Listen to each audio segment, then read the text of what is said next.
আপনি গুগলে গিয়ে যদি সার্চ দেন, ভাত খেলে কি উপকার হয়? গুগল আপনাকে ১০ টা পয়েন্ট দিবে যে ভাত খেলে এই উপকারগুলো হয়। আবার সেই গুগলে গিয়ে যদি আপনি সার্চ দেন, ভাত খেলে কি ক্ষতি হয়? গুগল ১০ টার জায়গায় ২০ টা পয়েন্ট দিবে। ঠিক তেমনি আপনি যখন কোনো কাজ শুরু করতে যান, শুরুতেই যদি আপনি ভেবে থাকেন এই কাজটা আমি সফল হব না, তখন আমাদের মনও কিন্তু, আমাদের মন বলেন কিংবা আমাদের ব্রেইন আপনাকে কিন্তু ১০ টা রিজন দিবে যে কাজটা সফল হবে না এই ১০ টা রিজনের জন্য। তখনই আপনার মানসিক শক্তিটা ভেঙে যাবে। আপনি যদি এটা না ভেবে এইভাবে মাইন্ডসেট নিয়ে নামেন যে, "না, এই কাজটা আমার করতেই হবে। এই কাজটা সফল করতে আমি সর্বোচ্চ চেষ্টাটা করব। যত পরিশ্রম দরকার সে পরিশ্রমটা আমি করব।"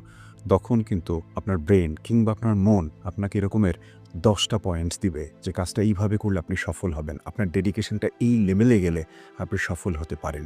তাই কোনো কিছু শুরুর আগেই হার মানবেন না। আপনাকে চেষ্টা করতে হবে। আপনি একবার চেষ্টায় যদি না পারেন, ২য় বার চেষ্টা করবেন, ৩য় বার চেষ্টা করবেন।